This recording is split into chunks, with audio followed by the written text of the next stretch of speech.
Hi guys, very good evening to all of you. So ಎಲ್ಲರೂ ಈಗಾಗಲೇ ತುಂಬ ಜನ ಡಾಕ್ಯುಮೆಂಟ್ಸ್ ರೆಡಿ ಮಾಡಿದ್ದೀರಾ ಅಂದ್ಕೊತೀನಿ. ಏನಕ್ಕೆ ಡಾಕ್ಯುಮೆಂಟ್ಸ್ ಅಂತ ಇದ್ದೀರಾ? So RRB PO as well as clerk notification 7th ಬಂದಿದೆ. ಅವತ್ತಿಂದ ಅಪ್ಲಿಕೇಶನ್ ಕೂಡ ಓಪನ್ ಆಗಿದೆ. 27th ಮಾತ್ರ ಡೇಟ್ ಇದೆ.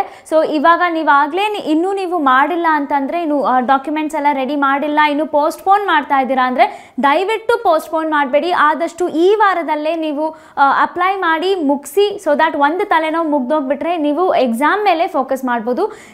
ಶೆಡ್ಯೂಲ್ ಆಗಿರೋದು ಟೆಂಟೇಟಿವ್ ಶೆಡ್ಯೂಲ್ ಆಗಿರೋದು ಆಗಸ್ಟಲ್ಲಿ ಪ್ರಿಲಿಮ್ಸ್ ಇರುತ್ತೆ ಅಂತ, ಮತ್ತು ಸೆಪ್ಟೆಂಬರ್ ಅಥವಾ ಅಕ್ಟೋಬರಲ್ಲಿ ಮೇನ್ಸ್ ಇರುತ್ತೆ, ನವೆಂಬರಲ್ಲಿ ಇಂಟರ್ವ್ಯೂ ಇರುತ್ತೆ, ಮತ್ತು ಡಿಸೆಂಬರ್ ಜಾನ್ವರಿ ಒಳಗೆ ನಮಗೆ ಫೈನಲ್ ಲಿಸ್ಟ್ ಆಚೆ ಬರುತ್ತೆ ಅಂತ ಆಲ್ರೆಡಿ ಹೇಳಿದ್ದಾರೆ. ಸೊ ದ್ಯಾಟ್ ಮೀನ್ಸ್ ನಮಗೆ ಜಾಸ್ತಿ ಟೈಮ್ ಇಲ್ಲ.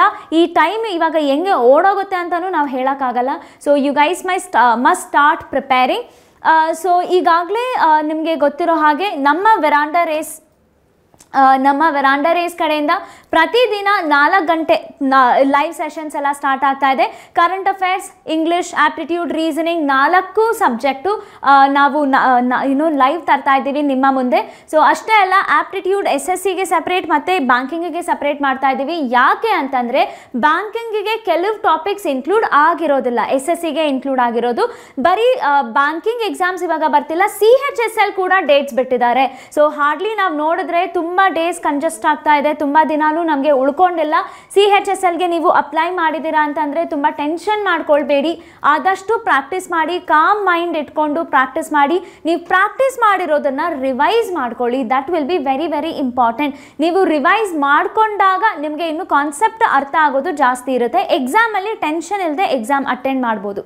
ಓಕೆ, ಆ್ಯಂಡ್ ಅಷ್ಟೇ ಅಲ್ಲ, ನಿಮಗೆ ನಿನ್ನೆ ನಾನು ಕಮೆಂಟ್ಸ್ ನೋಡ್ತಿದ್ದೆ, ಎಷ್ಟೊಂದು ಜನ ಕೆಲವರು ನೀವು ನಮ್ಮ ಇನ್ಸ್ಟಿಟ್ಯೂಷನಲ್ಲಿ ಕೋಚಿಂಗ್ ತೊಗೊಳ್ಬೇಕು ಅಂತ ಇದ್ದೀರಾ, and we are very happy for that. So ನಿಮಗೆ ನಮ್ಮ ಇನ್ಸ್ಟಿಟ್ಯೂಷನ್ ಬಗ್ಗೆ ಹೆಚ್ಚಿನ ವಿವರ ಬೇಕಂತಂದರೆ ಡಿಸ್ಕ್ರಿಪ್ಷನಲ್ಲಿ ಒಂದು ಲಿಂಕ್ ಇರುತ್ತೆ. ಆ ಲಿಂಕ್ ಮುಖಾಂತರ ನೀವು ನಮ್ಮ ತಂಡದ ಜೊತೆಗೆ you can have a contact. Okay, ನಮ್ಮ ಟೀಮ್ ಅವರೇ ನಿಮಗೆ ಬಂದು ಕಾಂಟ್ಯಾಕ್ಟ್ ಮಾಡ್ತಾರೆ. ನಿಮಗೆ ಇಂಟ್ರೆಸ್ಟ್ ಇದ್ದರೆ ನಮ್ಮ ಬ್ರಾಂಚ್ ವಿಜಯನಗರಲ್ಲಿದೆ, ನೀವು ಖಂಡಿತ ಬ್ರಾಂಚ್ಗೆ ವಿಸಿಟ್ ಮಾಡಬೇಕು. ಬ್ರಾಂಚ್ ವಿಸಿಟ್ ಮಾಡಿದ ತಕ್ಷಣ ಡೈರೆಕ್ಟಾಗಿ ಬೇಕಾದರೆ ನೀವು ಅಡ್ಮಿಷನ್ ಕೂಡ ಮಾಡ್ಕೊಳ್ಬೋದು. ಸೊ ನಿಮಗೆ ಡೆಮೋ ಕ್ಲಾಸಸ್ ಫೆಸಿಲಿಟೀಸ್ ಕೂಡ ಕೊಡ್ತಾರೆ. So how offline classes will run ಅನ್ನೋದಕ್ಕೋಸ್ಕರ ಸೊ ಡೆಮೋ ಕ್ಲಾಸಸ್ ನೀವು ತಗೊಂಡು ನೀವು ಅಡ್ಮಿಷನ್ ಮಾಡ್ಕೊಳ್ಬೋದು. ಸೊ ಇನ್ನೂ ಹೆಚ್ಚಿನ ವಿವರ ಬೇಕು, ಫೀ ಪೇಮೆಂಟ್ಗೆ ಅಥವಾ instalment facilities, timings, class timings ಏನು, ಸರ್ಕಲ್ ಟೈಮಿಂಗ್ಸ್ ಏನು, ಪ್ರಾಕ್ಟೀಸ್ ಸೆಷನ್ಸ್ ಯಾವಾಗ ಆಗುತ್ತೆ, ಸೊ ಈ ಎಲ್ಲ ಕಂಪ್ಲೀಟ್ ಡೀಟೇಲ್ಸು ನಿಮಗೆ ನಮ್ಮ ವೆರಾಂಡಾ ರೇಸ್ ಬ್ರಾಂಚಲ್ಲಿ ಖಂಡಿತ ಸಿಗುತ್ತೆ. ಸೊ ಒಂದು ಸತಿ ಯಾವಾಗಾದರೂ ಬಿಡುವು ಮಾಡಿಕೊಂಡು ನಮ್ಮ ಬ್ರಾಂಚ್ಗೆ ವಿಸಿಟ್ ಮಾಡಿ. Okay, now coming back to English. ಹಿಂದಿನ ಸೆಷನಲ್ಲಿ ನಾವು ಪ್ರೆಪೊಸಿಷನ್ಸ್ ಮಾಡಿದ್ವಿ, ಕರೆಕ್ಟ್? ಸೊ ಓದಿದ್ದೀರಾ ನೀವು? I hope you guys have revised. See, English ಗ್ರಾಮರಲ್ಲಿ ನಮಗೆ ತುಂಬ ಮುಖ್ಯ ಆಗೋದು ರಿವಿಷನ್ ಮಲ್ಟಿಪಲ್ ಟೈಮ್ಸ್ ಜೋರಾಗಿ ಹೇಳ್ಕೊಂಡು ನೀವು ರಿವೈಸ್ ಮಾಡಿದಾಗ ಅದು ನಿಮಗೆ ಹೆಲ್ಪ್ ಆಗುತ್ತೆ. Clear? Revision will become very very important. So okay, so ನಾವು ಕಮಿಂಗ್ ಟು ಪ್ರೆಪೊಸಿಷನ್. ಸೊ ಈ ಒಂದು ಪ್ರೆಪೊಸಿಷನ್ ಏನು, ನಾವು ಎಲ್ಲಿ ಬಳಸ್ತೀವಿ? ಸಿ, ಓಕೆ, ಇದನ್ನು ಇನ್ನೊಂದು ಸ್ವಲ್ಪ ಈಸಿಯಾಗಿ ನಾವು ಅರ್ಥ ಮಾಡ್ಕೊಳ್ಬೇಕು ಅಂದರೆ, ಇವಾಗ ನಾವು ಬಟ್ಲರ್ ಇಂಗ್ಲೀಷ್ ಅಂತ ಒಂದು ಹೇಳ್ತೀವಿ ಅಲ್ವಾ, ನಾವು ಡೈಲಿ ಮಾತಾಡೋದು ಬಟ್ಲರ್ ಇಂಗ್ಲೀಷ್ ಅಂತ ಹೇಳ್ತೀವಿ. ಬಟ್ಲರ್ ಇಂಗ್ಲೀಷ್ ಅಂದರೆ ನಾವೇನು ಮಾಡ್ತೀವಿ? Instead of saying I am in the kitchen, ನಾನೇನಂತೀನಿ I in kitchen, right? In ಅಂತಲೂ ಬಳಸಲ್ಲ.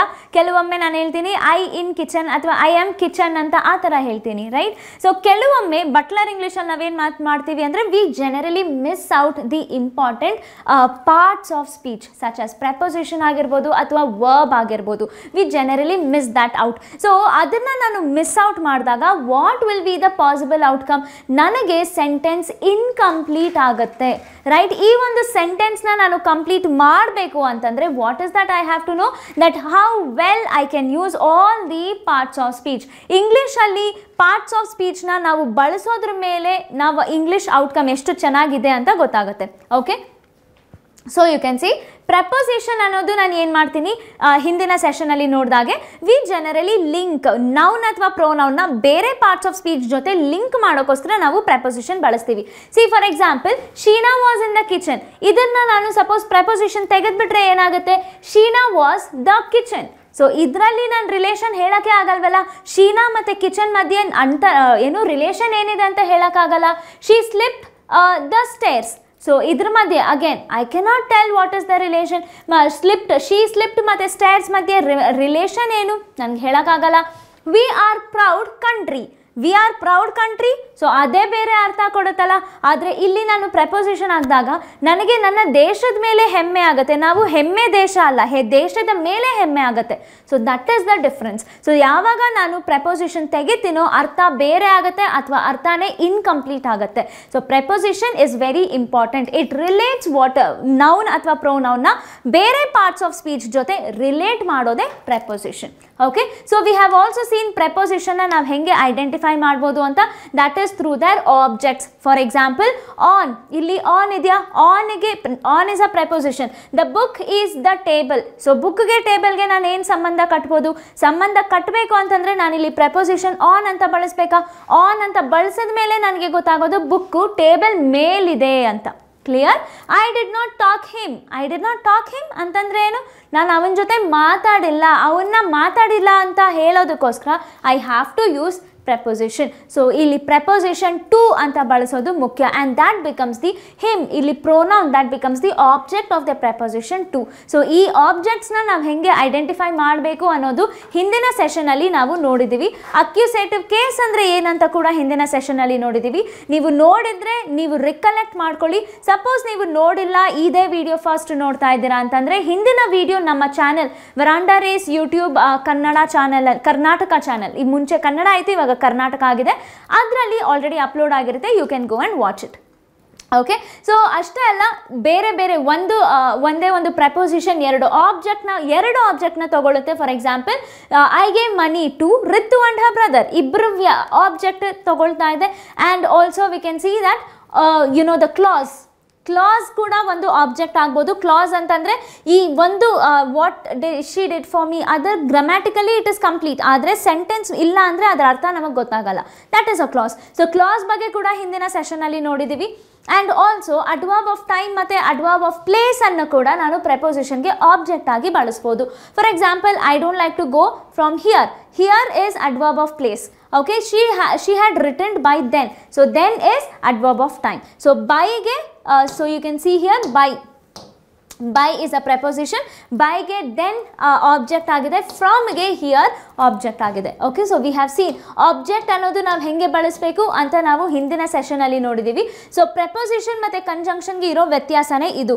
ಪ್ರೆಪೋಸಿಷನ್ ಗೆ ಒಂದು ಆಬ್ಜೆಕ್ಟ್ ಇರುತ್ತೆ, ಕಂಜಂಕ್ಷನ್ ಎರಡು ಸೆಂಟೆನ್ಸ್ ನ ಮರ್ಜ್ ಮಾಡುತ್ತೆ. That is the difference. ಅದನ್ನ ತಿಳ್ಕೊಳ್ಳಿ, ಅದು ವ್ಯತ್ಯಾಸ ಗೊತ್ತಾಗಬೇಕು ನಮಗೆ. ಓಕೆ, ಸೊ ಯಾವಾಗಲೂ and we have also seen about infinitives. Infinitive ಅಂದರೆ ನಾನು ಏನಂತ ನೋಡಿದ್ದೀನಿ.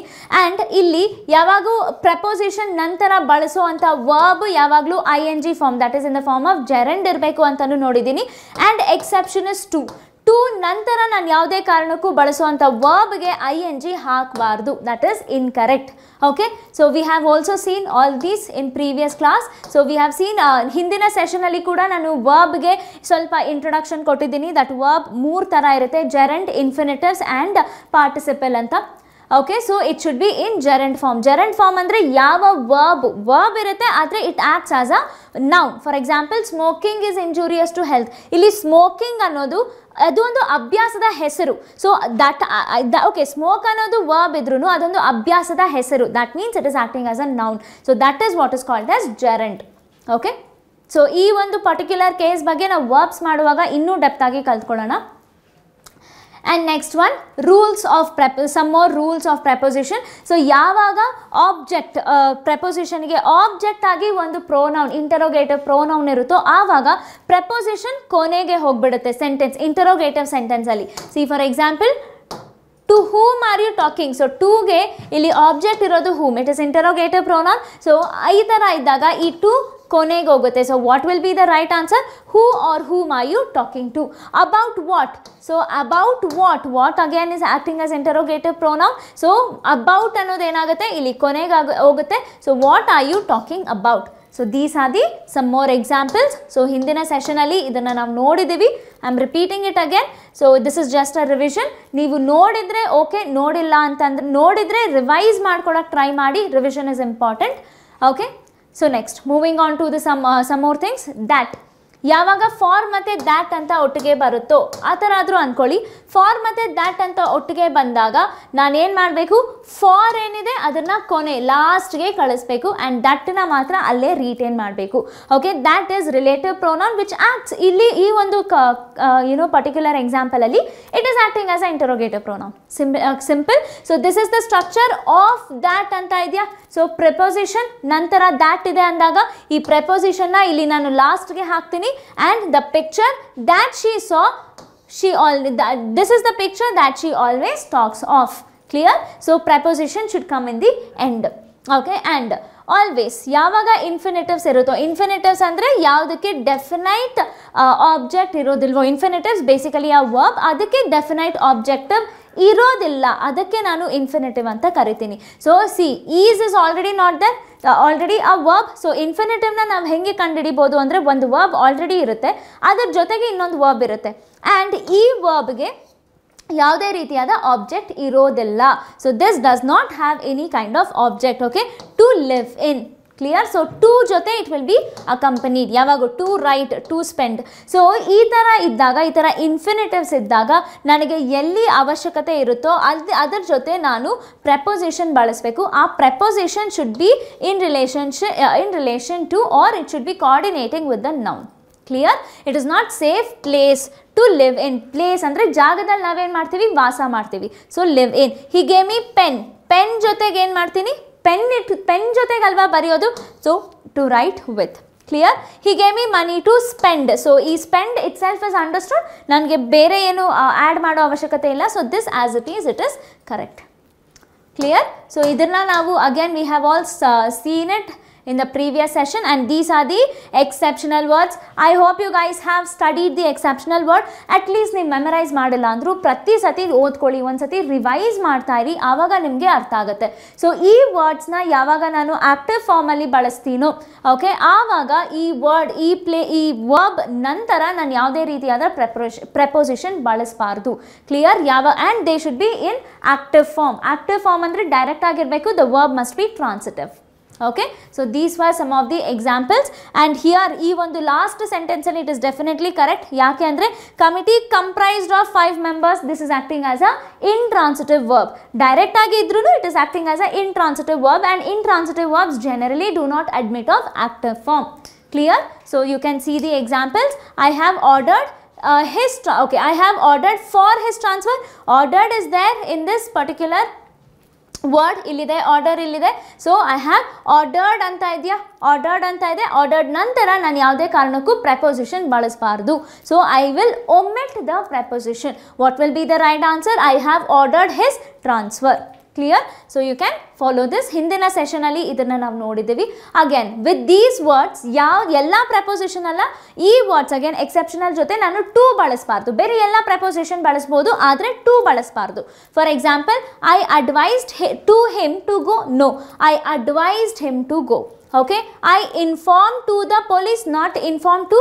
I informed the police of the incident. ಯಾಕಂದರೆ these are the exceptional words. ಈ exceptional words ಜೊತೆ ನಾನು to ಬಳಸಲೇಬಾರ್ದು. I inquired of him. This is correct. ಯಾಕಂದರೆ enquired ಇಲ್ಲಿ ಇರ್ಬೋದು, ಆದರೆ ನಾನು ಟು ಬಳಸಿಲ್ಲ. ಟು ಮಾತ್ರ ಬಳಸಬಾರ್ದು, ಬೇರೆ ಯಾವುದಾದ್ರೂ ನಾವು ಬಳಸ್ಬೋದು. So of is not to, so hence it is correct. Next, than ಮತ್ತು but are usually conjunctions. Again ನಾನು ಹೇಳಿದ್ದೀನಿ, ಕಂಜಂಕ್ಷನ್ ಮತ್ತು ಪ್ರೆಪೋಸಿಷನ್ಗೆ ಇರುವಂಥ ವ್ಯತ್ಯಾಸ, ಕಂಜಂಕ್ಷನ್ ಎರಡು ಸೆಂಟೆನ್ಸ್ನ ಒಟ್ಟಿಗೆ ಕೂಡ್ಸೋದಕ್ಕೋಸ್ಕರ ಬಳಸ್ತೀವಿ, ವೆರಸ್ ಪ್ರೆಪೋಸಿಷನ್ಗೆ ಅದರದೇ ಆದಂಥ ಆಬ್ಜೆಕ್ಟ್ ಇರುತ್ತೆ. So you can see here, ದ್ಯಾನ್ನ ನಾನು ಯಾವಾಗ ಕಂಜಂಕ್ಷನ್ ಪ್ರೆಪೋಸಿಷನ್ ಥರ ಬಳಸ್ತೀನೋ ಅದಕ್ಕೆ there is an object here. Than your brother is object, but your brother is object. So ಈ ಎರಡೂ ಪದ ನಾನು ಎಕ್ಸೆಪ್ಟ್ ಅರ್ಥ ಕೊಡೋದಕ್ಕೋಸ್ಕರ ಬಳಸ್ತೀನಿ. Okay, and one more thing is this is an indefinite article alva, so it is used to represent one alva. So ee ಒಂದು one ಅಂತ represent ಮಾಡಬೇಕು ಅಂದಾಗ ನಾನು instead of in preposition ನ replace ಮಾಡೋದಕ್ಕೋಸ್ಕರ ಬಳಸಬಹುದು. Okay, instead of in ಬದಲಾಗಿ ನಾನು ಬಳಸಬಹುದು. See, he earns 50 rupees in a day ಅರ್ಥ ಕೊಡುತ್ತಲ್ಲ, ಇನ್ ಅ ಡೇ. ಸೊ ಇನ್ನ ನಾನು ಒಮಿಟ್ ಮಾಡ್ಬೋದು, ಅ ಡೇ ಅಂತ ಹೇಳಿದ್ರೆ ಇನ್ ಅ ಡೇ ಅಂತ it is understood. She visits me once in a month ಅಂತ ಅರ್ಥ ಕೊಡುತ್ತಲ್ಲ, ಸೊ ಇನ್ ಒಮಿಟ್ ಮಾಡ್ಬೋದು, ಅ ಮಂತ್ ಅಂದರೆ ಅದೇ ಅರ್ಥ ನನಗೆ ಕೊಡುತ್ತೆ. Okay, so they act, indefinite preposition, sorry, this article, indefinite article acts as a preposition in, only in. So ಇಲ್ಲಿವರೆಗೂ ಹಿಂದಿನ ಸೆಷನಲ್ಲಿ ನೋಡಿದ್ವಿ. ಸೊ ಎಲ್ಲೆಲ್ಲಿ ಪ್ರಪೋಸಿಷನ್ ಪ್ಲೇಸ್ ಮಾಡಬೇಕು, ಎಲ್ಲೆಲ್ಲಿ ಒಮಿಟ್ ಮಾಡಬೇಕು, ಯಾವ ಪ್ರಪೋಸಿಷನ್ ಒಮಿಟ್ ಮಾಡಬೇಕು, ಯಾವ ವರ್ಡ್ಸ್ ಜೊತೆ ಯಾವ ಪ್ರಪೋಸಿಷನ್ ಬಳಸಬೇಕು ಅಂತ ಹಿಂದಿನ ಸೆಷನಲ್ಲಿ ನಾವು ನೋಡಿದ್ದೀವಿ. ಇವತ್ತಿನ ಸೆಷನಲ್ಲಿ we will see some of the differential words. ಈ ವರ್ಡ್ ಇದೆಲ್ಲ ನಾವು ಪ್ರಪೋಸಿಷನ್ ಆಗೇ ಬಳಸ್ತೀವಿ. Like for example, I am from Bangalore ಅಂದರೆ ನಾನು ಬೆಂಗಳೂರಿಂದ ಬಂದಿದ್ದೀನಿ, ಆ ಥರ. These things are okay, but ಕೆಲವು ಟರ್ಮ್ಸು ಸಿಮಿಲರ್ ಇರುತ್ತೆ, ಆದರೆ ಕನ್ಫ್ಯೂಸಿಂಗ್ ಇರುತ್ತೆ. ಅವುಗಳ ಅರ್ಥ ಕೂಡ ನಮಗೆ ಸ್ವಲ್ಪ ಬೇರೆ ಬೇರೆ ಇರುತ್ತೆ. ಇದರ ಯೂಸೇಜ್ ನಮಗೆ ಎಕ್ಸಾಮಲ್ಲಿ ಎರರ್ ಸ್ಪಾಟಿಂಗಲ್ಲಿ ಕೇಳ್ತಾರೆ. ಎರರ್ ಸ್ಪಾಟಿಂಗಲ್ಲಿ ನಮಗೆ ಕರೆಕ್ಟಾಗಿ ಸಪೋಸ್ ಪ್ರಪೋಸಿಷನ್ ಕೇಳಿದರೆ ನನಗೆ ಕರೆಕ್ಟ್ ಆನ್ಸರ್ ಬೇಕು ಅಂದರೆ ಈ ಪ್ರಪೋಸಿಷನ್ಸ್ನ ಯಾವ ಪ್ರಪೋಸಿಷನ್ನ ನಾನು ಎಲ್ಲಿ ಬಳಸ್ತೀನಿ ಅನ್ನೋದು ನನಗೆ ಗೊತ್ತಿರಬೇಕು. Clear? For that we will see some of the examples. So first starting with in and at. Okay, so in ಮತ್ತು ಅಟ್, ಇನ್ ಮತ್ತು ಅಟ್ ಎಲ್ಲಿ ಬಳಸ್ತೀನಿ ನಾನು? I am in Bangalore. Okay, I am in Bangalore ಅಂದರೆ ನಾನು ಬೆಂಗಳೂರಲ್ಲಿ ಇದ್ದೀನಿ. I am at Bangalore in Karnataka. So for example, let me take this is Bangalore ಅಲ್ವಾ. I am at Bangalore in Karnataka. So ಇಲ್ಲಿ ನೋಡಿ, ಕರ್ನಾಟಕ ಅನ್ನೋದು ದೊಡ್ಡ ಏರಿಯಾ ಅಲ್ವಾ. ಕರ್ನಾಟಕ ಅನ್ನೋದು ದೊಡ್ಡ ಏರಿಯಾ. ಬೆಂಗಳೂರು ಕರ್ನಾಟಕನಲ್ಲಿ ಎಲ್ಲೋ ಒಂದು ಚಿಕ್ಕ ಜಾಗದಲ್ಲಿ ಇದೆ. ಸೊ ಯಾವುದನ್ನ ನಾನು ಚಿಕ್ಕದು ಇರೋದು ಅಂತ ತೋರಿಸ್ತಾ ಇದ್ದೀನೋ ಆವಾಗ ಐ ಯೂಸ್ ಅಟ್. ಕ್ಲಿಯರ್? ಆದರೆ ದೊಡ್ಡ ಜಾಗದಲ್ಲಿ ನಾನು ಇದ್ದೀನಿ ಅಂತ ತೋರಿಸಿದಾಗ I use in. Okay, so that is the difference. In ಅನ್ನೋದು ನಾನು ಎಲ್ಲಿ ಬಳಸ್ತೀನಿ? ದೊಡ್ಡದಕ್ಕೆ ಬಳಸ್ತೀನಿ. ಅಟ್ ಅನ್ನೋದು ಚಿಕ್ಕದಕ್ಕೆ ಬಳಸ್ತೀನಿ. Okay, I live at Vijayanagar ಅಂತಿದೆಯಾ, ನಾನು ವಿಜಯನಗರಲ್ಲಿ ಇರ್ತೀನಿ. ಇನ್ ಬ್ಯಾಂಗ್ಳೂರ್, ಸೊ ವಿಜಯನಗರಲ್ಲಿರೋದು ಬೆಂಗಳೂರು ಒಳಗಿರೋದು. Okay, so in Bengaluru, so Vijayanagar ಒಂದು ಚಿಕ್ಕ ಪ್ಲೇಸಾ? Vijayanagar is a small place in Bengaluru. Let me assume ಈ ದೊಡ್ಡ ಸಾಕಲ್ ಬೆಂಗಳೂರು ಅಂದ್ಕೊಳ್ಳೋಣ, ಈ ಚಿಕ್ಕ ಸಾಕಲ್ ವಿಜಯನಗರ ಅಂದ್ಕೊಳ್ಳೋಣ. ಸಿಲಾಜಿಸಮ್ ಮಾಡ್ತಾ ಇದ್ದೀನಿ ಅಂತಿದ್ದೀರಾ? ಇದು ಅದೇ ಥರ ಇದೆ, ಸಿಲಾಜಿಸಮ್ ಥರ. In India, so again India is much bigger. India is much bigger. So ಯಾವುದು ದೊಡ್ಡದಿದೆ, ಓಕೆ, ದೊಡ್ಡದು ಇರೋದಕ್ಕೆ ನಾನು ಹೇಳ್ತಾ ಇದ್ದೀನೋ I will use in. I will use in. ಚಿಕ್ಕ ಆ ದೊಡ್ಡ ಸಾಕಲ್ ಒಳಗೆ ಯಾವುದೋ ಚಿಕ್ಕ ಸಾಕಲ್ ಇದೆ ಅಂತ ಹೇಳೋಕ್ಕೆ ಐ ವಿಲ್ ಯೂಸ್ ಅಟ್. ಅರ್ಥ ಆಗ್ತಿದೆಯಾ? Next, I arrived in India in March. ಇಲ್ಲಿ ಇನ್ ಮಾರ್ಚ್ ಅಂತ ಹೇಳ್ತಾ ಇದ್ದೀನಿ. ಇನ್ ಮಾರ್ಚ್ ಇಸ್ ಕರೆಕ್ಟ್, ಯಾಕಂದರೆ ಇನ್ ಅನ್ನೋದು ನಾನು ಡೇಟ್ ಅಥವಾ ಟೈಮ್ಗೆ ಬಳಸ್ಬೋದು. That is a different aspect. But in India it is a bigger country. ದೊಡ್ಡ ದೇಶದಲ್ಲಿ ನಾನಿದ್ದೀನಿ, ಆದರೆ ಎಕ್ಸಾಕ್ಟಾಗಿ ಎಲ್ಲಿ ಹೋಗ್ತಿದ್ದೀನಿ ನನಗೆ ಗೊತ್ತಿಲ್ಲ. ಹಾಗಾಗಿ ನಾನು ಇನ್ ಅಂತ ಬಳಸ್ತಾ ಇದ್ದೀನಿ, ಆಟ್ ಅಂತ ಬಳಸ್ತಿಲ್ಲ. Okay, next, I arrived at Patel bridge. So ಇಲ್ಲಿ ಸ್ಪೆಸಿಫಿಕ್ ಆಗಿ ಒಂದು ಜಾಗ ಹೇಳ್ತಾ ಇದ್ದೀನ, ಯಾವುದೋ ಒಂದು ಚಿಕ್ಕ ಜಾಗ ಇರುತ್ತೆ ಇದು compare to India or the other states, right? So arrived at Patel bridge ಅಂದರೆ ಒಂದು ಜಾಗ, ಸ್ಪೆಸಿಫಿಕ್ ಜಾಗದಲ್ಲಿ ನಾನು ಇದ್ದೀನಿ ಅಂತ ಹೇಳೋದಕ್ಕೆ ಐ ಯೂಸ್ ಅಟ್. ಅರ್ಥ ಆಗ್ತಿದೆಯಾ ಡಿಫ್ರೆನ್ಸ್? ಸೊ ಅಟ್ ಅನ್ನೋದು ನಾನು ಎಲ್ಲಿ ಬಳಸ್ತೀನಿ? ಯಾವುದೋ ಚಿಕ್ಕ ಜಾಗ, ದೊಡ್ಡ ಜಾಗದೊಳಗೆ ಚಿಕ್ಕ ಜಾಗಕ್ಕೆ ಇರುವಾಗ ನಾನು ಅಟ್ ಅಂತ ಬಳಸ್ತೀನಿ. ಅಥವಾ ಸ್ಪೆಸಿಫಿಕ್ ಆಗಿ ಆ ಒಂದು ಪ್ಲೇಸಲ್ಲಿ ಇದ್ದೀನಿ ಅನ್ನೋದಕ್ಕೆ ಅಟ್ ಅಂತ ಬಳಸ್ತೀನಿ. Clear? That is the difference between in and at. So you guys must note down the differences, ಅದು ತುಂಬ ಇಂಪಾರ್ಟೆಂಟ್ ಆಗುತ್ತೆ.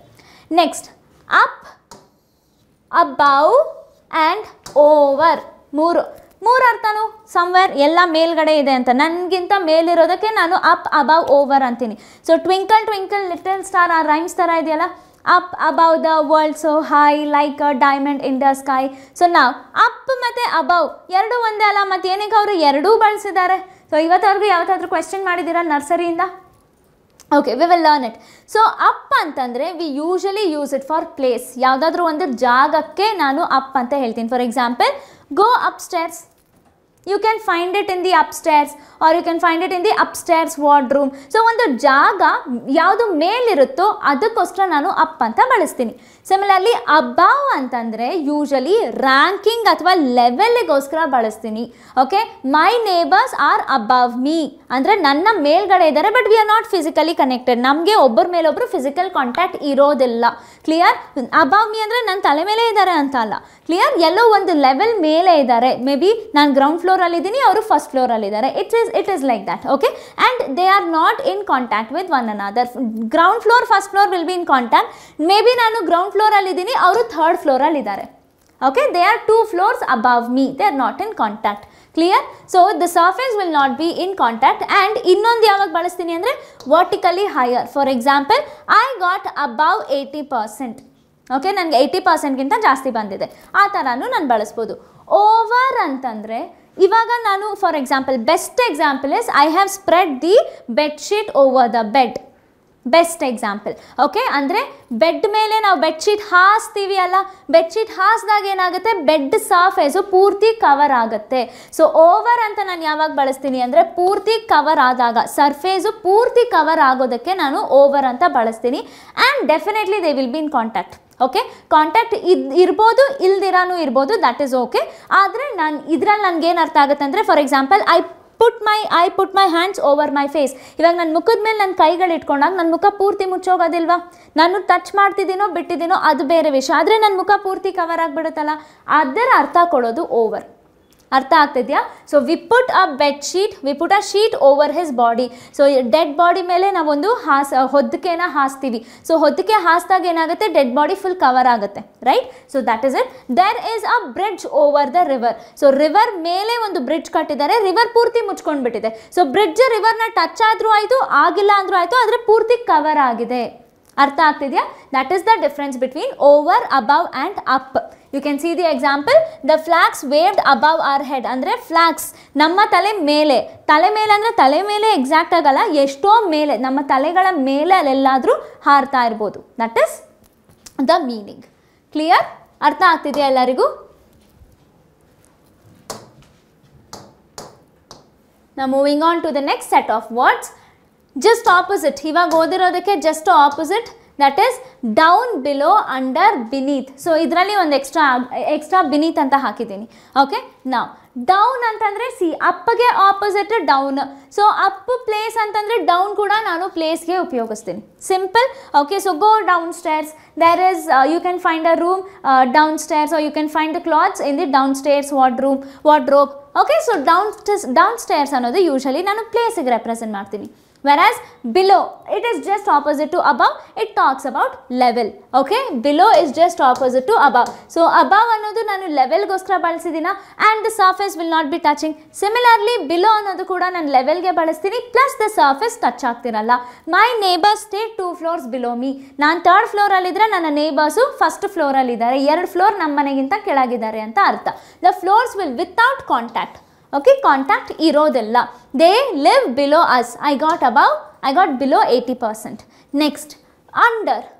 ಅಂತಂದರೆ I kept money under the bed. So ಇಲ್ಲಿ definitely there will be contact. Clear? Contact ಅಂದರೆ ನನ್ನ ದಿಂಬ ಕೆಳಗಡೆ ನಾನು ದುಡ್ಡಿಟ್ಟಿದ್ದೀನಿ. ಸೊ ದುಡ್ಡಿಗೆ ಮತ್ತು ದಿಂಬಿಗೆ ಕಾಂಟ್ಯಾಕ್ಟ್ ಇರುತ್ತೆ. Okay, she kept money under the bed. Okay, so that means money and bed are in contact. The old man was crushed under the car ಕೆಳಗಡೆ ಒಂದು ಹಳೆ ವಯಸ್ಸಾಗಿರೋರು ಕ್ರಶ್ ಆಗಿಬಿಟ್ಟಿದ್ದಾರೆ. ಸೊ ಕಾರ್ಗೆ ಮತ್ತು ವಯಸ್ಸಾಗಿರೋರಿಗೆ ಕಾಂಟ್ಯಾಕ್ಟ್ ಇರುತ್ತೆ. So under establishes the contact.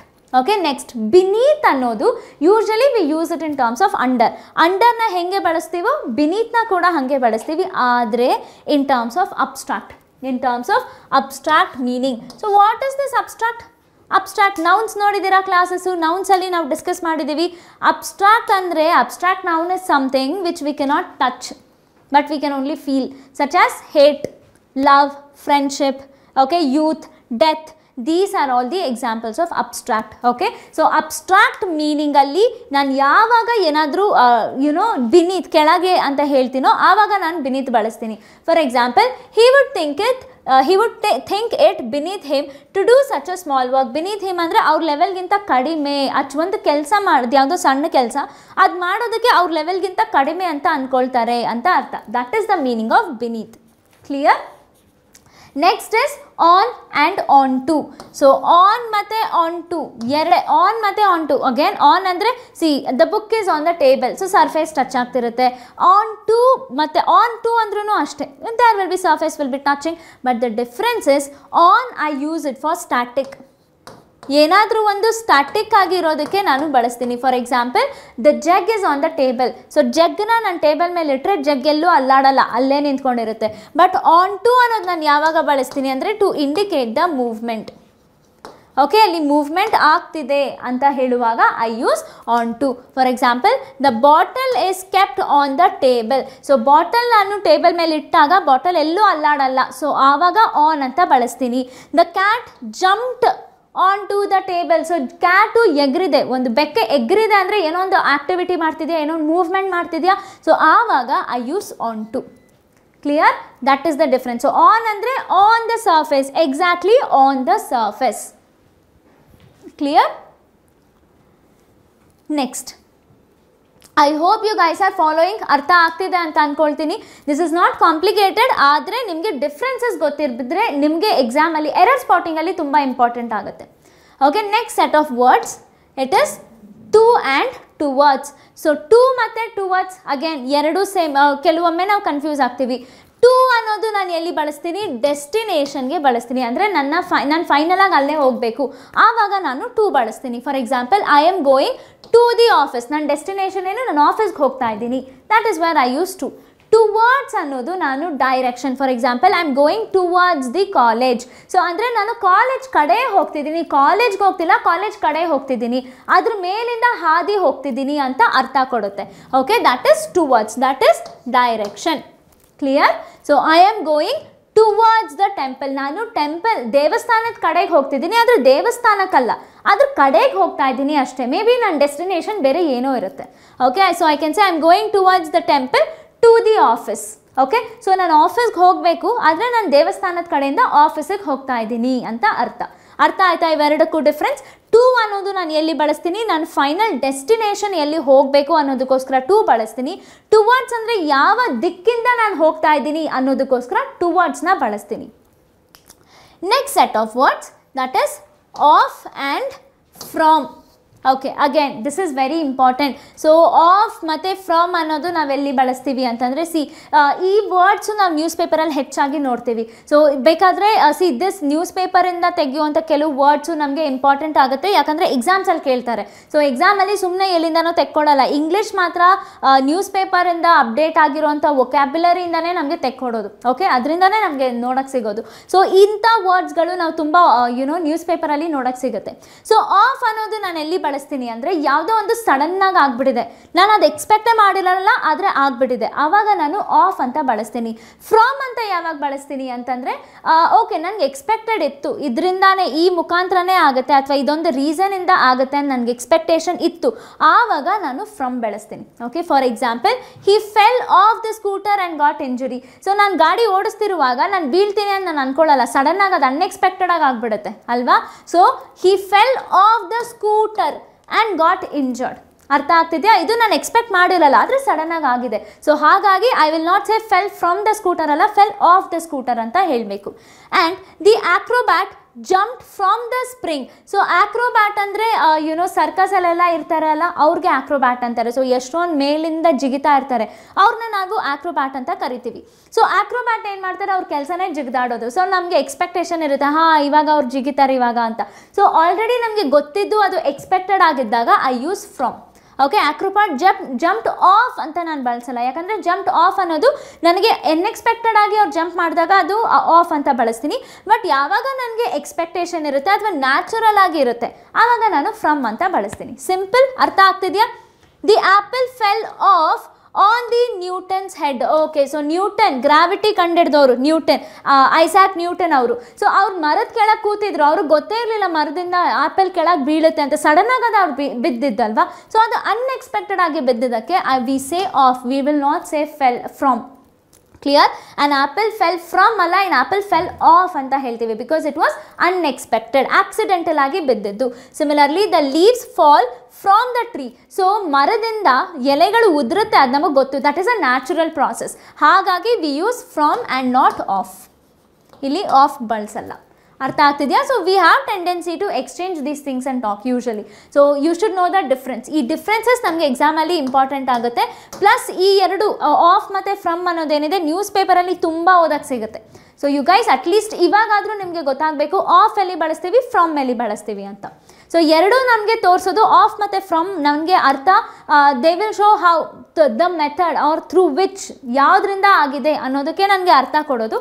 ಆದರೆ ನಾನು ಅನ್ಎಕ್ಸ್ಪೆಕ್ಟೆಡ್ ಆಗಿ ಆಗೋದಕ್ಕೆ ಸಪ್ರೇಟಾಗಿ ಯೂಸ್ ಮಾಡ್ತೀನಿ, ಎಕ್ಸ್ಪೆಕ್ಟೆಡ್ ಆಗಿ ಆಗೋದಕ್ಕೆ ಬೇರೆ ವರ್ಡ್ ಯೂಸ್ ಮಾಡ್ತೀನಿ ಅಷ್ಟೇ. ಸಿಂಪಲ್. ಅರ್ಥ ಆಗ್ತಿದೆಯಾ ಎಲ್ಲರಿಗೂ? Am I going too fast? Guys, you have to comment and tell me whether ನಾನು ತುಂಬ ಫಾಸ್ಟಾಗಿ ಹೇಳ್ತಾ ಇದ್ದೀನ, ನಿಮಗೆ ಅರ್ಥ ಆಗ್ತಿದೆಯಾ ಇಲ್ವಾ, ಅದನ್ನು ನೀವು ನನಗೆ ದಯವಿಟ್ಟು ಕಮೆಂಟ್ ಮಾಡಿ ತಿಳಿಸಿ. ಇಲ್ಲಾಂದರೆ ನಾನು ಇನ್ನೂ ಏನಾದರೂ ಇಂಪ್ರೂವ್ ಮಾಡ್ಕೊಳ್ಬೇಕಾ, ನಿಮಗಿನ್ನೂ ಅರ್ಥ ಆಗೋಗೆ ಹೆಂಗೆ ಹೇಳಬೇಕು ಅಂತ ನನಗೆ ದಯವಿಟ್ಟು ಕಮೆಂಟ್ ಮಾಡಿ ತಿಳಿಸಿ. So that I can put efforts from my end too. Okay, so ನಾ ಬಿಟ್ವೀನ್, ಅಮಂಗ್ ಮತ್ತು ಅಮಂಗ್ಸ್ಟ್ ಏನು ಡಿಫ್ರೆನ್ಸ್ ಇರ್ಬೋದು? ಓದಿದ್ದೀರಾ ನನಗೆ ಹೇಳಿ. What would be the difference between these things? So, see, between ಅನ್ನೋದು we usually use when there is only two persons. ಎರಡು ವಸ್ತುಗಳು ಅಥವಾ ಇಬ್ಬರು ವ್ಯಕ್ತಿಗಳಿದ್ದಾಗ ಮಾತ್ರ ನಾನು ಬಿಟ್ವೀನ್ ಅಂತ ಬಳಸ್ತೀನಿ. ಆ್ಯಂಡ್ ಬಿಟ್ವೀನ್ ಜೊತೆ ನಾವು ಬಳಸೋದು ಯೂಶಲಿ ಆ್ಯಂಡ್ ಅಂತ ಬಳಸ್ತೀವಿ. ಓಕೆ, ಇದನ್ನು ನಾವು ಕಂಜಂಕ್ಷನ್ಸಲ್ಲಿ ಓದೋಣ. ಸೊ ಫಾರ್ ನಾವ್, ಬಟ್ ರಿಮೆಂಬರ್, ಬಿಟ್ವೀನ್ ನಾನು ಯಾವಾಗ ಬಳಸ್ತೀನಿ ಅಂದರೆ ಯಾವಾಗ ನಾನು ಏನಾದರೂ ಇಬ್ಬರು ವ್ಯಕ್ತಿಗಳ ಮಧ್ಯ ಇದೆ ಅಂತ ಹೇಳೋಕೆ ಮಾತ್ರ ನಾನು ಬಿಟ್ವೀನ್ ಅಂತ ಬಳಸ್ತೀನಿ. ಬಟ್ ನಮಗೇನು ಟೆಂಡೆನ್ಸಿ ಇದೆ ಅಂದರೆ ನಾವು ಎಲ್ಲರೂ ಟು ಅಂತಲ್ಲ, ಎಲ್ಲರ ಮಧ್ಯನೂ ನಾವು ಯೂಸ್ ಮಾಡ್ತೀವಿ ಬಿಟ್ವೀನ್ ಅಂತ. It's not like that. Between ಅನ್ನೋದು ಬರೀ ಇಬ್ಬರು ವ್ಯಕ್ತಿ ಅಥವಾ ಇಬ್ಬರು ವಸ್ತುಗಳಿಗೆ ಮಾತ್ರ ನಾನು ಸೀಮಿತವಾಗಿ ಯೂಸ್ ಮಾಡಬೇಕು. Next is among. ಅಮಂಗ್ ಅಂತಂದರೆ ಇವಾಗ ಬಿಟ್ವೀನ್ ಬರೀ ಇಬ್ಬರು ಇರ್ತಾರೆ, ಸೊ ಇಬ್ಬರಿಗಿಂತ ಹೆಚ್ಚು ವ್ಯಕ್ತಿ ಇದ್ದಾಗ ನಾನು ಅಮಂಗ್ ಅಂತ ಬಳಸ್ತೀನಿ. ಕ್ಲಿಯರ್? ಅಮಂಗ್ ಅಂತ ಬಳಸ್ತೀನಿ. ಅಮಂಗ್ಸ್ಟ್ ಅಂತಂದರೆ this is quite outdated. Okay, ಮುಂಚೆ ಹೌದು ಯೂಸ್ ಮಾಡ್ತಿದ್ರು, ಬಟ್ ನಾವು it is quite outdated. So ಇವಾಗ ಅಮಂಗ್ಸ್ಟ್ ಅನ್ನೋದು ನಾವು ಯಾವಾಗ ಬಳಸ್ತೀವಿ ಅಂತಂದರೆ usually when there is a vowel used. Okay, ಇಲ್ಲಾಂದರೆ ಅಮಂಗ್ ಮತ್ತು ಅಮಂಗ್ಸ್ಟ್ಗೆ ಆಲ್ಮೋಸ್ಟ್ ಸೇಮ್ ಮೀನಿಂಗ್ ಇರುತ್ತೆ. It is not, it's nothing different. But ಇವಾಗ ಇನ್ ಕಾಮನ್ ಆಗಿ ಯೂಸ್ ಮಾಡ್ತೀವಿ. ವವಲ್ ಮತ್ತು ಕಾನ್ಸನೆಂಟ್ ಅಂತ ಸಪ್ರೇಟಾಗಿ ಅಂತ ಏನು ಯೂಸ್ ಮಾಡಲ್ಲ. ಅಮಂಗ್ ಮತ್ತು amongst is used commonly, versus amongst is a bit outdated one. ಸ್ವಲ್ಪ ಜಾಸ್ತಿ ಫಾರ್ಮಲ್ ಅದು, ಸೊ ಇವಾಗ ಯಾರೂ ಅಷ್ಟಾಗಿ ಬಳಸೋದಿಲ್ಲ. But for your knowledge, keep this in your mind. See for example, I distributed toffees between my two brothers. So ನನ್ನ ಇಬ್ಬರು ಅಣ್ಣಂದಿರಿದಾರ. So brothers ಅಂದರೆ ಅಣ್ಣ ಆದರೂ ಆಗ್ಬೋದು, ತಮ್ಮ ಆದರೂ ಆಗ್ಬೋದು, ಇಬ್ಬರ ಮಧ್ಯೆ ನಾನು ನನ್ನ ಹತ್ರ ಇರೋ ಚಾಕ್ಲೇಟ್ಸ್ನ ಹಂಚಿದ್ದೀನಿ ಅಂತ ಅರ್ಥ. Okay, next among, I distributed the toffees among the students in the class. So students ಅನ್ನೋದು ಎಷ್ಟೊಂದು ಜನ ಇರ್ತಾರೆ, ಕ್ಲಾಸಲ್ಲಿ ಎಷ್ಟೊಂದು ಜನ ಸ್ಟೂಡೆಂಟ್ಸ್ ಇರ್ತಾರೆ. ಸೊ ಅಷ್ಟು ಜನ ಸ್ಟೂಡೆಂಟ್ಸ್ ಮಧ್ಯೆ ನಾನು ಚಾಕ್ಲೇಟ್ಸ್ನ ಡಿಸ್ಟ್ರಿಬ್ಯೂಟ್ ಮಾಡಿದ್ದೀನಿ ಅನ್ನೋದಕ್ಕೆ ಅಮಂಗ್ ಅಂತ ಬಳಸ್ತೀನಿ. And I distributed the toffees amongst us. So ಇಲ್ಲಿ us, it is starting with what? Vowel. Vowel ಇಂದ ಸ್ಟಾರ್ಟ್ ಆಗ್ತಿದೆಯಾ? ಸೊ ಹಾಗಾಗಿ ನಾನಿಲ್ಲಿ amongst ಅಂತ ಬಳಸಿದ್ದೀನಿ. ಅಥವಾ ಇಲ್ಲ ಅಂದರೆ amongst ಮತ್ತು amongಗೆ ಒಂದೇ ಅರ್ಥ ಇರುತ್ತೆ. This is more like outdated one. amongst is more like outdated one. Okay, is it clear? The difference ಅದು ನಿಮಗೆ ಕ್ಲಿಯರ್ ಆಗಿದೆಯಾ? I hope it is clear. ಏನಾದರೂ ನಿಮಗೆ ಕನ್ಫ್ಯೂಷನ್ ಇದ್ದರೆ ದಯವಿಟ್ಟು ನನಗೆ ಕಮೆಂಟ್ ಮಾಡಿ ತಿಳಿಸಿ. ಕಮೆಂಟ್ ಮಾಡಿ, ನಾನು ಖಂಡಿತ ಅದನ್ನು ಓದಿ ನಾನು ನೆಕ್ಸ್ಟ್ ಡೇ ಕ್ಲಾಸಲ್ಲೇ ಅದನ್ನು ಅಟೆಂಡ್ ಮಾಡ್ತೀನಿ. So you guys must tell me how is my pace, whether you are understanding it or not, ಅಥವಾ ಇನ್ನೂ ಏನಾದರೂ ನಾನು ಇಂಪ್ರೂವೈಸ್ ಮಾಡಬೇಕಾ, ನೀವು ನನಗೆ ದಯವಿಟ್ಟು ತಿಳಿಸಿ. Okay, and moving on to the next set of words, that is at the beginning or at the end. ಅದಕ್ಕೂ ಮತ್ತು in the beginning ಮತ್ತು in the end ಈ ಎರಡಕ್ಕೂ ವ್ಯತ್ಯಾಸ ಏನಿದೆ ಅಂತ ನಾವಿವತ್ತು ಕಲ್ತ್ಕೊಳ್ಳೋಣ. ಸೊ ಇಲ್ಲಿ ವ್ಯತ್ಯಾಸ ಏನು? ಇನ್ ಮತ್ತು ಆಟ್ ಮಾತ್ರ ವ್ಯತ್ಯಾಸ. So we saw that in ಅನ್ನೋದು ಹಿಂದಿನ ಎಕ್ಸಾಂಪಲಲ್ಲಿ ಪ್ಲೇಸ್ಗೆ ನಾವು ಕಲ್ತ್ಕೊಂಡ್ವಿ. ಇನ್ ಅನ್ನೋದು ದೊಡ್ಡ ಜಾಗಕ್ಕೆ ನಾವು ಇನ್ ಅಂತೀವಿ. ಆಟ್ ಅನ್ನೋದು ಸ್ಪೆಸಿಫಿಕ್ ಪಾಯಿಂಟ್ ಅಥವಾ ಚಿಕ್ಕ ಜಾಗಕ್ಕೆ ಆಟ್ ಅಂತ ಹೇಳ್ತೀವಿ. But here it is something different. At the beginning and in the beginning. What is the difference? In or at, beginning ಅಥವಾ end? It means the same, it will have the same meaning. Similarly, beginning or the end will have the same meaning.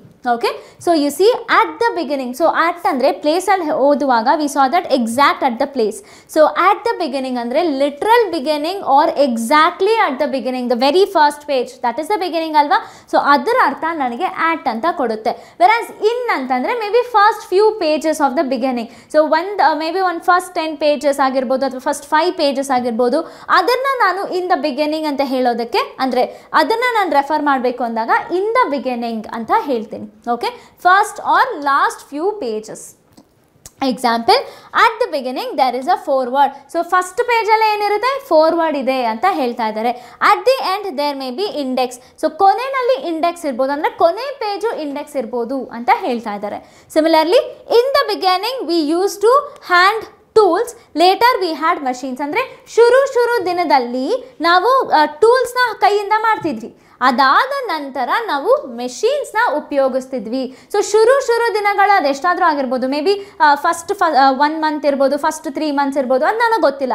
But ಶುರು ದಿನಗಳು ಅಂತ ಅರ್ಥ. Clear? So that is the difference between at the beginning and in the beginning, or at the end or in the end. So ಒಂದೇ ವ್ಯತ್ಯಾಸ, that is at ಅಂದಾಗ ನಾನು exact ಆ ದಿನಕ್ಕೆ, ಅದರ ಎಕ್ಸಾಕ್ಟ್ ಫಸ್ಟ್ಗೆ ಅಥವಾ ಎಕ್ಸಾಕ್ಟ್ ಲಾಸ್ಟ್ಗೆ ರೆಫರ್ ಮಾಡ್ತೀನಿ.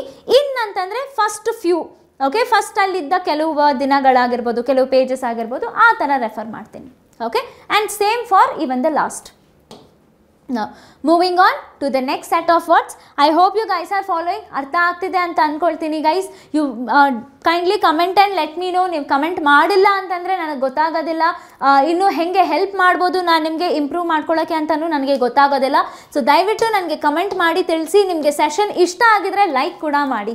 Okay, that will motivate us to bring in more and more things. ಇನ್ನು ಜಾಸ್ತಿ ಕ್ರಿಯೇಟಿವ್ ಆಗಿ ನಿಮಗೆ ಕೊಡ್ಬೋದು, ಇನ್ನು ಚೆನ್ನಾಗಿ ಪ್ರಾಡಕ್ಟ್ ಡೆಲಿವರ್ ಮಾಡ್ಬೋದು ಅನ್ನೋ ಒಂದು ಹುಮ್ಮಸ್ ನಮಗೂ ಬರುತ್ತೆ. ಅದಕ್ಕೋಸ್ಕರ ದಯವಿಟ್ಟು ಲೈಕ್ ಮಾಡಿ, ಸಬ್ಸ್ಕ್ರೈಬ್ ಮಾಡಿ, ಮತ್ತು ನಿಮ್ಮ ಫ್ರೆಂಡ್ಸ್ ಜೊತೆ ಕೂಡ ಇದನ್ನು ಶೇರ್ ಮಾಡಿ.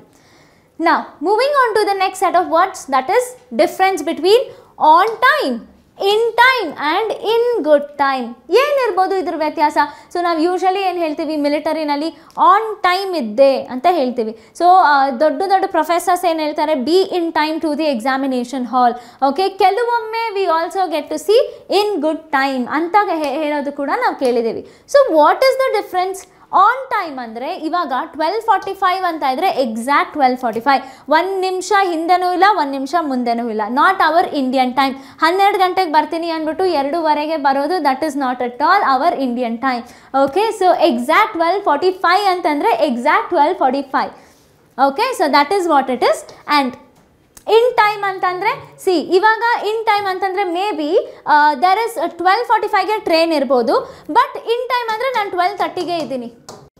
ಓಕೆ, ನಾನು 12:30ಗೆ ಇದ್ದೀನಿ, that is in time. Okay, that is in time, not late. But in good time ಅಂದರೆ, ಓಕೆ 12:45 ಇದೆ ಅಂದರೆ 12 ಗಂಟೆಗೆ ನಾನು ಸ್ಟೇಷನ್ಗೆ ಬಂದುಬಿಟ್ಟಿದ್ದೀನಿ. Okay, so at a safer side ಏನೇನಿದೆ ಆ ಕೆಲಸಗಳೆಲ್ಲ ಮುಗಿಸ್ಕೊಂಡು ಬಿಡ್ಬೋದು. So in a very comfortable time. So I need not trouble anyone, I can chill out. Okay, so 4 ಗಂಟೆಗೆ ಲೈವ್ ಸೆಷನ್ ಸ್ಟಾರ್ಟ್ ಆಗ್ತಿದೆ ಅಂದರೆ we usually start at 4:20, right? So ಆ ಥರ ಅಲ್ಲ. So if I have to start then I have to come at 3:30, ಆ ಥರ. That is good time. That is 3:50ಗೆ ಬಂದರೆ I am in time, exact 4ಗೆ ಬಂದರೆ I am on time. So 4ಗೆ ಎಕ್ಸಾಕ್ಟಾಗಿ ಬಂದಾಗ ಸ್ಟಾರ್ಟ್ ಮಾಡೋದು ಲೇಟ್ ಆಗುತ್ತೆ. Clear? So that is the difference. Okay, next moving on. I hope this is clear. So the train left on time. 12:45 train ಕರೆಕ್ಟಾಗಿ 12:45 ಬಿಟ್ಟಿದೆ ಅಂತ ಅರ್ಥ.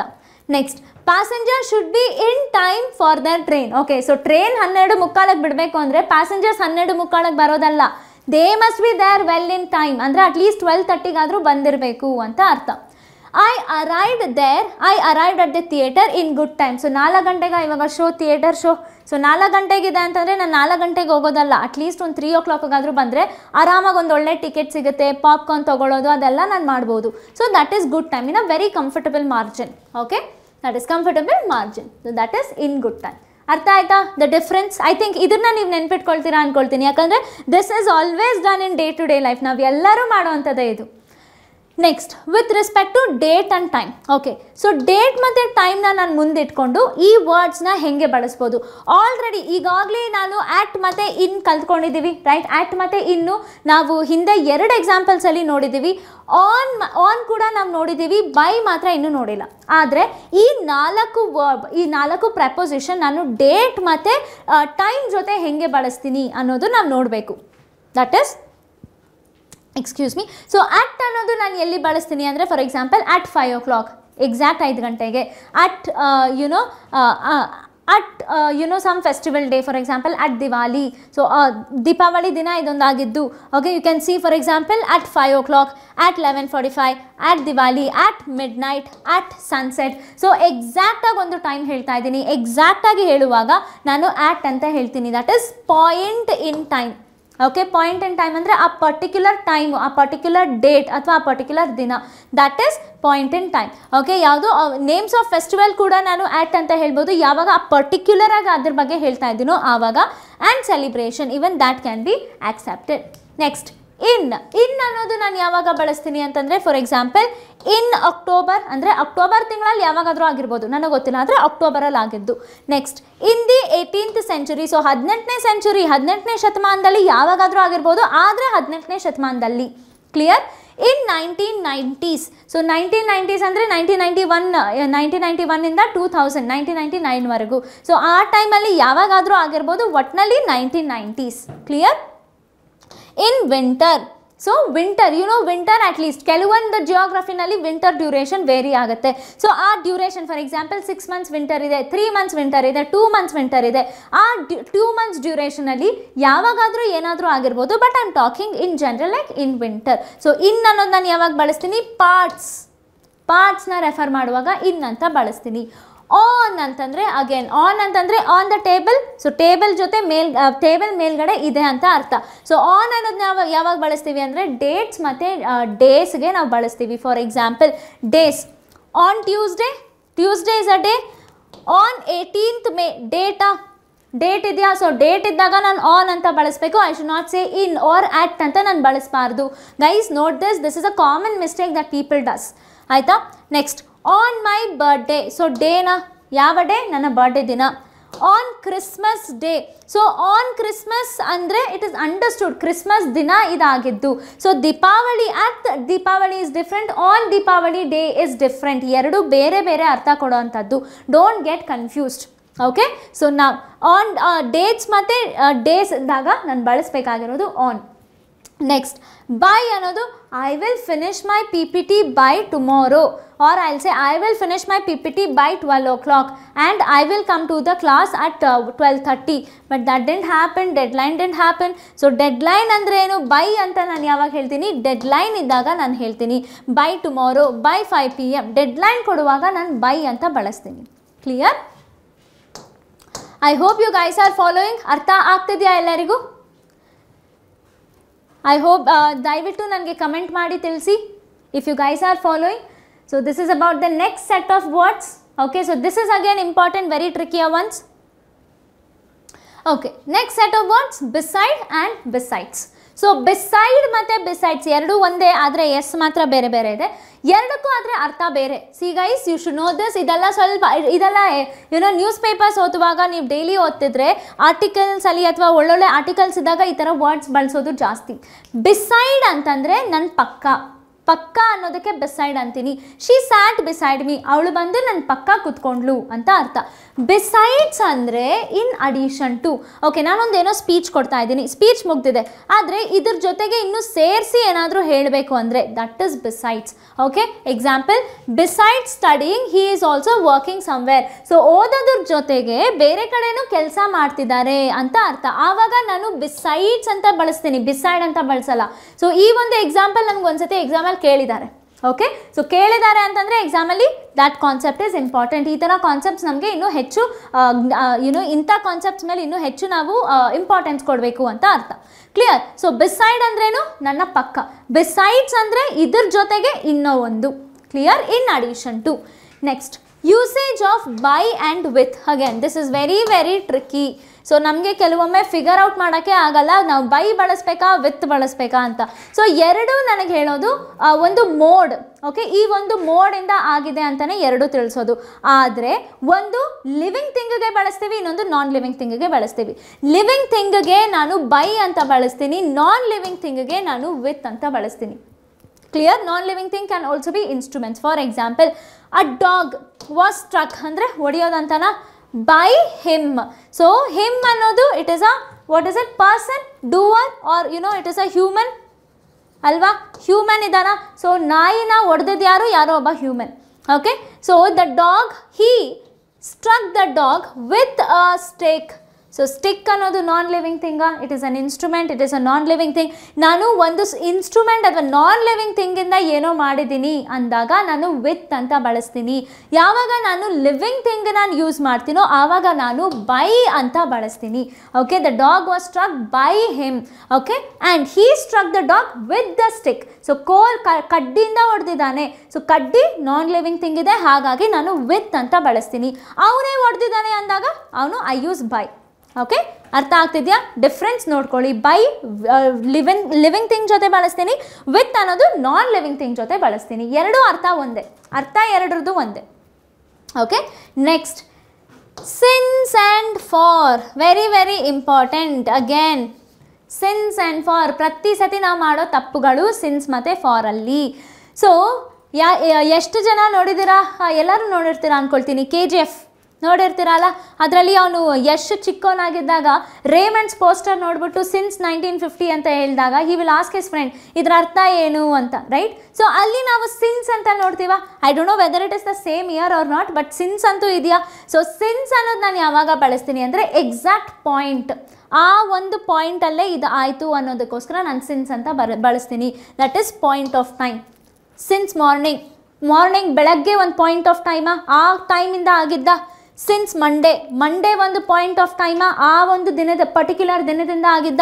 ಸಿನ್ಸ್ 1950, ಸೊ 1950 ಪರ್ಟಿಕ್ಯುಲರ್ ಆ ವರ್ಷದಿಂದ ಆಗಿದೆಯಾ. ಸೊ ಆವಾಗ ನಾನು ಸಿನ್ಸ್ ಅಂತ ಬಳಸ್ತೀನಿ. ವೆರಸ್ ಫಾರ್ ಅನ್ನೋದು ಪೀರಿಯಡ್ ಆಫ್ ಟೈಮ್ ಅಥವಾ we can use it for duration. Okay, it is a period of time ಅಂದರೆ duration. For example for 5 days ಅಂದರೆ 5 ದಿನಗಳಿಂದ. ಡ್ಯೂರೇಷನ್ ಹೇಳ್ತಾ ಇದ್ದೀನ ಎಷ್ಟು ದಿನ? 5 ದಿನ. ಆದರೆ ಆ 5 ದಿನ ಯಾವ ಪರ್ಟಿಕ್ಯುಲರ್ ಡೇಯಿಂದ ಸ್ಟಾರ್ಟ್ ಆಗಿದೆ ನನಗೆ ಗೊತ್ತಿಲ್ಲ, ಅದು ನನಗೆ ಬರೀ ಡ್ಯೂರೇಷನ್ ಗೊತ್ತಿದೆ, ಆವಾಗ I use for. Clear? For 10 months 10 ತಿಂಗಳು ಡ್ಯೂರೇಷನ್. 10 ತಿಂಗಳು ಅಂತ ಹೇಳ್ತಾ ಇದ್ದೀನ, 10 ತಿಂಗಳು ಒಂದು ಡ್ಯೂರೇಷನ್. ಯಾವ 10 ತಿಂಗಳು ನನಗೆ ಗೊತ್ತಿಲ್ಲ, but I know the duration for sure. Next for 2 hours 2 ಗಂಟೆಗಳ ಕಾಲ, ಅದೊಂದು duration. That was the duration. Okay, ಯಾವ 2 ಗಂಟೆಗಳ ಕಾಲ? 2 ಗಂಟೆಯಿಂದ 4 ಗಂಟೆನಾ, 12 ಗಂಟೆಯಿಂದ 2 ಗಂಟೆನಾ, ಇಲ್ಲ 9 ಗಂಟೆಯಿಂದ 11 ಗಂಟೆನಾ, ನನಗೆ ಗೊತ್ತಿಲ್ಲ, but I know only the duration. So for ಅನ್ನೋದು ನಾನು ಯಾವಾಗ ಬಳಸ್ತೀನಿ ಅಂದರೆ when I am talking about the duration. Virus since ಅನ್ನೋದು ಯಾವಾಗ ಬಳಸ್ತೀನಿ ಅಂದರೆ ಎಕ್ಸಾಕ್ಟ್ ಟೈಮ್ ಅಥವಾ ಡೇ ಅಥವಾ ಎಕ್ಸಾಕ್ಟಾಗಿ ನನಗೆ ಗೊತ್ತಿದೆ. That is when I use since. Clear? So that is the major difference. So ಪ್ರೆಪೋಸಿಷನಲ್ಲಿ ನಮಗೆ ಗೊತ್ತಿರಬೇಕಾಗಿರುವಂಥ ಮೇಜರ್ ಡಿಫ್ರೆನ್ಸ್ಗಳೇ ಇವು. I hope you guys have understood the concept. So ಪ್ರೆಪೋಸಿಷನಲ್ಲಿ ಫಸ್ಟ್ ಹಿಂದಿನ ಸೆಷನಲ್ಲಿ ನಾವು ಪ್ರೆಪೋಸಿಷನ್ ಎಲ್ಲಿ ಬಳಸಬೇಕು, ಕೆಲವು ಎಕ್ಸೆಪ್ಷನಲ್ ವರ್ಡ್ಸ್ ನೋಡಿದ್ವಿ, ಯಾವ ವರ್ಬ್ಸ್ ಜೊತೆ ಬಳಸಬೇಕು, ಯಾವ ವರ್ಬ್ಸ್ ಜೊತೆ ಯಾವ ಪ್ರೆಪೋಸಿಷನ್ ಬಳಸಬಾರ್ದು ಅಂತಾನು ನೋಡಿದ್ವಿ. ಇವತ್ತಿನ ಸೆಷನಲ್ಲಿ ಡಿಫ್ರೆನ್ಸಸ್ ನೋಡಿದ್ದೀವಿ. ಸಿ ಗೈಸ್, ಡಿಫ್ರೆನ್ಸಸ್ ಅಂತ ನೆಗ್ಲೆಕ್ಟ್ ಮಾಡಬೇಡಿ. ಯಾಕೆಂದರೆ ಎಕ್ಸಾಮಿನೇಷನಲ್ಲಿ ಆ ಪ್ರೆಷರಲ್ಲಿ ನಿಮಗೆ ಗೊತ್ತಿರೋ ಆನ್ಸರ್ ಕೂಡ ಗೊತ್ತಾಗಲ್ಲ, ನೀವು ಬ್ಲಾಂಕ್ ಔಟ್ ಆಗ್ತೀರಾ. So the best thing is you must keep revising. ರಿವಿಷನಿಂದ ಮಾತ್ರ ನೀವು ಏನಾದರೂ ಕ್ಲಿಯರ್ ಮಾಡೋಕ್ಕೆ ಸಾಧ್ಯ ಆಗುತ್ತೆ. Revision and hard work, dedication, everything is necessary. So kindly keep it up. And again ನಾನು ಹೋಗೋಕ್ಕೂ ಮುಂಚೆ ನಿಮಗೆ ರಿಮೈಂಡ್ ಮಾಡ್ತಾ ಇದ್ದೀನಿ, ಎಕ್ಸಾಮ್ಸ್ ಈ ಸತಿ ತುಂಬ ನೋಟಿಫಿಕೇಷನ್ಸ್ ತುಂಬ ವೇಕೆನ್ಸೀಸ್ ಬರೋದ್ರಿದೆ. ನೋಟಿಫಿಕೇಷನ್ಸಲ್ಲಿ ಬಿಡ್ತಾ ಇದ್ದಾಗ ನಮ್ಮ ಚಾನೆಲ್ ಮುಖಾಂತರ ಕೂಡ ನಿಮಗೆ ಗೊತ್ತಾಗುತ್ತೆ, ನಮ್ಮ ಟೆಲಿಗ್ರಾಮ್ ಆ್ಯಪ್, ನಮ್ಮ ಟೆಲಿಗ್ರಾಮ್ ಗ್ರೂಪ್ಸ್ ಮುಖಾಂತರ ಕೂಡ ನಿಮಗೆ ಗೊತ್ತಾಗುತ್ತೆ. ನೀವು ನಮ್ಮ ವೆರಾಂಡಾ ರೇಸಲ್ಲಿ ಆಫ್ಲೈನ್ ಕ್ಲಾಸಸ್ ತೊಗೊಳ್ಬೇಕು ಅಂತ ಇಂಟ್ರೆಸ್ಟ್ ಇದ್ದರೆ ನಮ್ಮ ಬ್ರಾಂಚು ವಿಜಯನಗರಲ್ಲಿದೆ. TTMC ಬಸ್ ಸ್ಟಾಪ್ ಆಪೋಸಿಟ್ಟೇ ಇದೆ, ಅದು ತುಂಬ ದೂರನೂ ಇಲ್ಲ, ಸಿಟಿ ಸೆಂಟರಲ್ಲಿದೆ. ಒಂದ್ಸತಿ ನೀವು ಖಂಡಿತ ಬ್ರಾಂಚ್ಗೆ ಬಂದು ವಿಸಿಟ್ ಮಾಡಿ, ಡೆಮೋ ಸೆಷನ್ಸ್ನ ಅಟೆಂಡ್ ಮಾಡಿ, ಹೆಂಗೆ ಕ್ಲಾಸಸ್ ಆಗುತ್ತೆ, ಪ್ರಾಕ್ಟೀಸ್ ಸೆಷನ್ಸ್ ಹೆಂಗೆ ಕಂಡಕ್ಟ್ ಮಾಡ್ತಾರೆ, ಪೂರಾ ಕರಿಕ್ಯುಲಮ್ ಏನು, ಎಕ್ಸಾಮಿನೇಷನ್ ಕ್ಲಿಯರ್ ಮಾಡೋದಕ್ಕೋಸ್ಕರ ನಮ್ಮ ಕರಿಕ್ಯುಲಮ್ ಏನಿರ್ಬೋದು ಅಥವಾ ನಮ್ಮ ಮೆಥಡ್ಸ್ ಏನಿದೆ ಪ್ರತಿಯೊಂದು ನೀವು ನೋಡಿ. ಕಂಪ್ಯೂಟರ್ ಲ್ಯಾಬ್ಸ್ ಇದೆ, ಲೈಬ್ರರಿ ಫೆಸಿಲಿಟಿ, ಪ್ರತಿಯೊಂದು ನೀವು ನಿಮ್ಮ ಕಣ್ಣಾರೆ ನೋಡಿ. ಸೊ ಒಂದ್ಸತಿ ನೋಡಿ then you decide, because the time is running. Already RRB notification ಬಂದಿದೆ. IBPS ಕ್ಯಾಲೆಂಡರ್ ಪ್ರಕಾರ IBPS ಕ್ಲರ್ಕ್ ಕೂಡ ಎನಿ ಟೈಮ್ ನೋಟಿಫಿಕೇಶನ್ ಬರ್ಬೋದು, followed by IBPS PO, SBI PO, SBI clerk. ಈ ನಡುವೆ RBI, NABARD, SEBI already notification ಬಿಟ್ಟಿದ್ದಾರೆ, ಈ ಎರಡೈ ಕೂಡ ನೋಟಿಫಿಕೇಶನ್ ಬಿಟ್ಟಿದ್ದಾರೆ. ಈ ಒಂದು ಆರ್ಗನೈಸೇಷನ್ಸ್ ಕೂಡ ಬಿಡ್ತಾರೆ ಫಾರ್ ಬ್ಯಾಂಕಿಂಗ್ ಎಕ್ಸಾಮ್ಸ್. ಅಷ್ಟೇ ಅಲ್ಲ, ಎಷ್ಟೊಂದು ಇನ್ಶೂರೆನ್ಸ್ ಕಂಪನೀಸ್ ಕೂಡ ನೋಟಿಫಿಕೇಶನ್ಸ್ ಬಿಡುತ್ತೆ. ಸೊ ನೋಟಿಫಿಕೇಶನ್ಸ್ ತುಂಬ ಅನ್ಎಕ್ಸ್ಪೆಕ್ಟೆಡ್ ಆಗಿ, ಫಾರ್ ಎಕ್ಸಾಂಪಲ್ NIACL ಆಗಿರ್ಬೋದು ಅಥವಾ ಪೋಸ್ಟ್ ಆಫೀಸ್ ಆಗಿರ್ಬೋದು, ಈ ಆರ್ಗನೈಸೇಷನ್ಸ್ ಕೂಡ ನೋಟಿಫಿಕೇಶನ್ಸ್ ಬಿಡ್ತಾರೆ. ESIC ಇಂಥ organisation, food corporation of India, so ಇದೆಲ್ಲ ಎಕ್ಸ್ಪೆಕ್ಟೆಡ್ ನೋಟಿಫಿಕೇಶನ್ಸ್, ಇದೆಲ್ಲ ಬಂದೇ ಬರುತ್ತೆ. ಅದನ್ನು ಬಿಟ್ಟು ಈ ವರ್ಷ ರೈಲ್ವೇಸ್ ಅವರು ಕೂಡ ರೆಕ್ರೂಟ್ಮೆಂಟ್ ಮಾಡ್ತಿದ್ದಾರೆ. ಈ ಸತಿ ಹ್ಯೂಜ್ ವೇಕೆನ್ಸಿ ಇರುತ್ತೆ ರೈಲ್ವೇಸಲ್ಲಿ. 2019 ಆದಮೇಲೆ ಮಾಸ್ ವೇಕೆನ್ಸಿ, ಮಾಸ್ ನೋಟಿಫಿಕೇಶನ್ ಮತ್ತು ಮಾಸ್ ರೆಕ್ರೂಟ್ಮೆಂಟ್ ಈ ವರ್ಷ ನಡೀತಾ ಇದೆ. SSC CGL ಇನ್ನೂ ಬರೋದಿದೆ ನೋಟಿಫಿಕೇಶನ್, SSC MTS ಕೂಡ ಬರೋದಿದೆ. ಸೊ CHSL ಡೇಟ್ಸ್ ಅನೌನ್ಸ್ ಆಗಿದೆ, JE ಕೂಡ ಆಗಿದೆ. So you guys must pace up, so many exams are lined up. So do not waste your time. ಇವಾಗಿಂದ ನೀವು ಸ್ಟಾರ್ಟ್ ಮಾಡಿದ್ರೆ ನಿಮಗೆ ಪ್ರಾಕ್ಟೀಸ್ ಮಾಡೋಕ್ಕೆ ಟೈಮ್ ಬೇಕಾಗುತ್ತೆ. So guys, our institution is all ready to help you to clear the examination. ಡಿಸ್ಕ್ರಿಪ್ಷನಲ್ಲಿ ಒಂದು link ಇದೆ, ಆ ಲಿಂಕ್ನ ಕ್ಲಿಕ್ ಮಾಡಿ ನಿಮ್ಮ ಡೀಟೇಲ್ಸ್ ಫಿಲ್ ಮಾಡಿ, ನಮ್ಮ ಟೀಮ್ ಅವರು ನಿಮಗೆ ಕಾಂಟ್ಯಾಕ್ಟ್ ಮಾಡ್ತಾರೆ. You can make every kind of enquiry that you want to. Okay, so with this I will wind up the session today. So and do not forget, ಬೇಗ RRB ಗೆ apply ಮಾಡಿ, ತಲೆನೋವು ಮುಗಿಸ್ಕೊಂಡು ಓದೋದಕ್ಕೆ ಶುರು ಮಾಡಿ. 4 o'clock ಇಂದ ನಿಮಗೆ ಹೆಲ್ಪ್ ಮಾಡಬೇಕು ಅಂತಾನೆ ಲೈವ್ ಸೆಷನ್ಸ್ ಎಲ್ಲ ನಡೀತಾ ಇರುತ್ತೆ. So kindly watch and stay tune to Veranda Race Karnataka YouTube channel. Thank you.